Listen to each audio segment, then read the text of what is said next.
nag-i-strip na tayo ng ating formworks.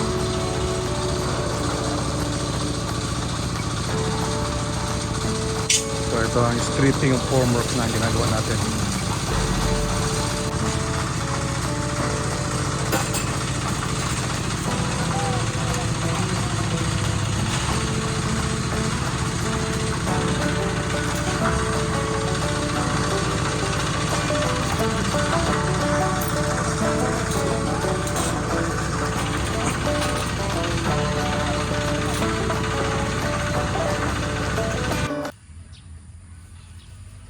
So sa ngayon backfilling tayo ngayon. Backfill tayo sa ating mga nabuhusan na initial height ng column. Nag-backfill tayo.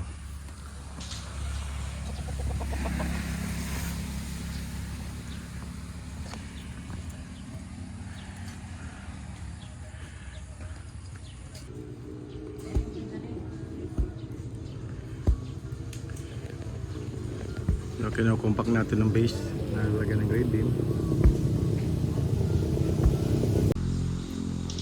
So backfilling tayo ng ating mga poste. And then later on mag-install tayo ng ating grade beam.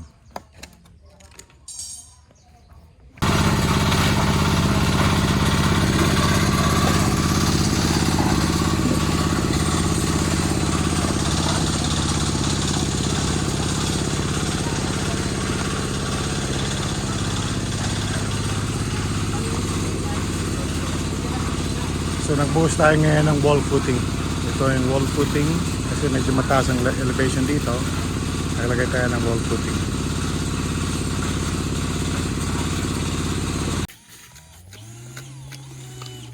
So mortar laying tayo. Mortar laying ng concrete hollow blocks.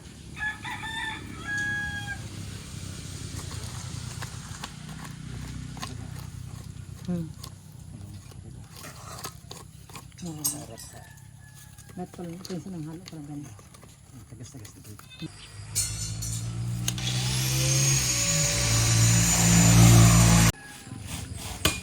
So nag-install tayo ngayon ng mga grade beams. So ini-install natin ng mga rebars and then formwork sa ating grade beam.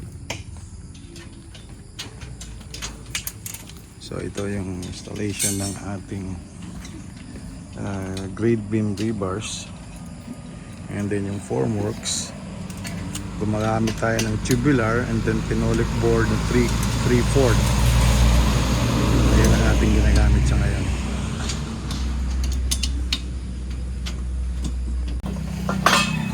Sa ating formworks, gumamit tayo ng tubular na 2x2 and then circular na formworks 2. Ang ginamit natin dito na pang support ay clamp. So ito yung clamp natin na ginamit.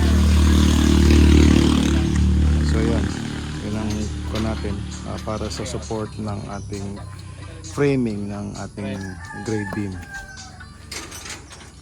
Sir, para halikot. So itong ating ginamit na clamp. Ito ang fixed na clamp. So ito yung sinasabing fixed na clamp na ginamit natin para sa ating formworks. Kinaklamp nito ang pipes instead of na gumamit tayo ng mga old-fashioned na nailing. So clamp ang ginagamit natin. So ito naman ang clamp na swivel type. So umiikot siya. Yan, ito ang swivel type na clamp. So ito again, ito yung fix, andito umiikot. So we adapt sa new technology, so kung alin mas mabilis, more efficient para sa formworks.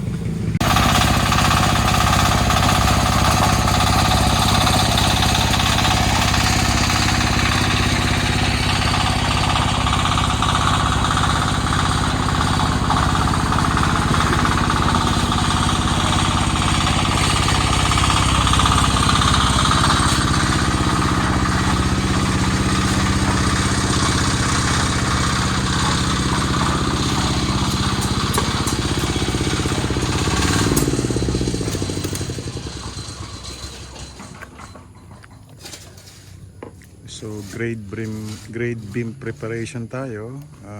Ito ang grade beam na ating ginawa.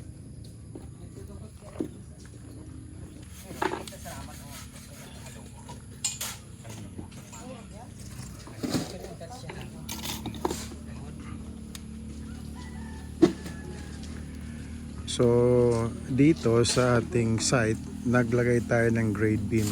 Ito ang grade beam. Ang purpose ng grade beam is to make the building more rigid. Kasi ang karaniwang nangyayari is that meron uneven settlement ang ground. So ang grade beam nakakatulong yon para maging uniform or almost close to being even settlement siya. So walang uneven settlement, so mami-minimize ang cracking ng structure kung meron tayong grade beam. And at the same time sa earthquake din, malaking role ang nagagampanan ng grade beam dahil they carry any kind of extra overturning moment na dinadala ng na nag-create ng earthquake loading, lalo na pag may mga lindol. So ideally sa akin advisable na mag-install tayo ng grade beam para sa ating mga structure, lalo na kung ito ay 2-story. So ito 1-story lang siya, pero naglagay ako ng grade beam.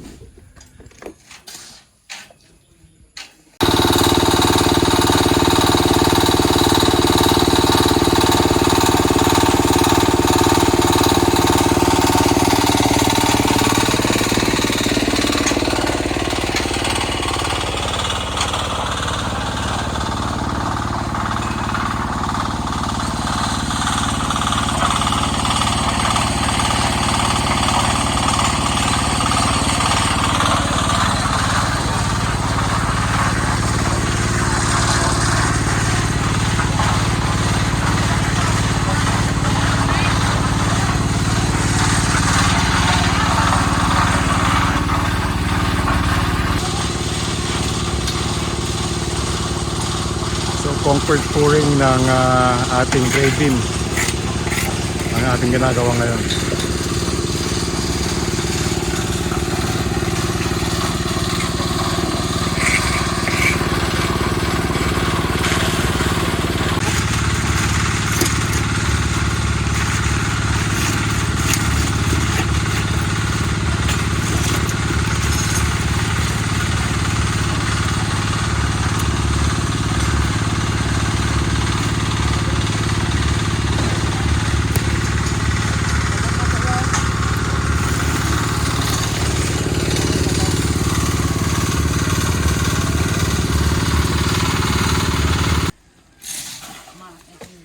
So nagbo-boost tayo ngayon ng ating grade beam. And then isa sa ating hindi dapat makalimutan ay yung dowels para sa masonry. So ito, nilalagay namin yung mga vertical dowels para sa vertical dowels na reinforcement sa masonry. Walang ano, sir, oh. So removal tayo ng ating formworks para sa grade beam.